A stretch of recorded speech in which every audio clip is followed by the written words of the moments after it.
Guys good morning. দেখো বাবা সকাল সকাল পাট শাক নিয়ে চলে এসেছে। আর সিজনের প্রথম লিচু, কিন্তু এই হরহরে পাট শাক দিয়ে কী করা যায় বলো তো, যেটা খেতে বেশ টেস্টি হয় আর শরীরের জন্য উপকারী।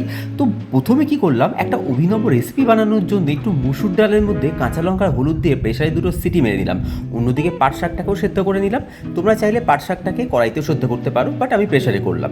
এইবার কি করবে, কড়াইয়ের মধ্যে সর্ষের তেল দিয়ে তার মধ্যে রাঁধুনি, জিরে, শুকনো লঙ্কা আর কাঁচা লঙ্কা ফোড়ন দিয়ে একটু ফোড়নের গন্ধ উঠলে তার মধ্যে পেঁয়াজ কুচি, টমেটো কিছু দিয়ে ভালো করে নেড়ে নাও, নিয়ে একটু নুন দিয়ে নাও, তাতে পেঁয়াজটা তাড়াতাড়ি নরম হবে। এবার মশলা ভাজা হয়ে গেলে তার মধ্যে পাট শাক সেদ্ধটা ঢেলে দিয়ে ভালো করে নেড়ে ডাল সেদ্ধটাকে অ্যাড করো এবং পরিমাণ মতো জল দিয়ে দাও। ওপর থেকে একটু হলুদ গুঁড়ো, জিরে গুঁড়ো, নুন আর একটু চিনি অ্যাড করো। গরমে এই পাট শাকের এই ডালটা কি দারুণ খেতে লাগে, তোমরা না খেলে বুঝতে পারবে না।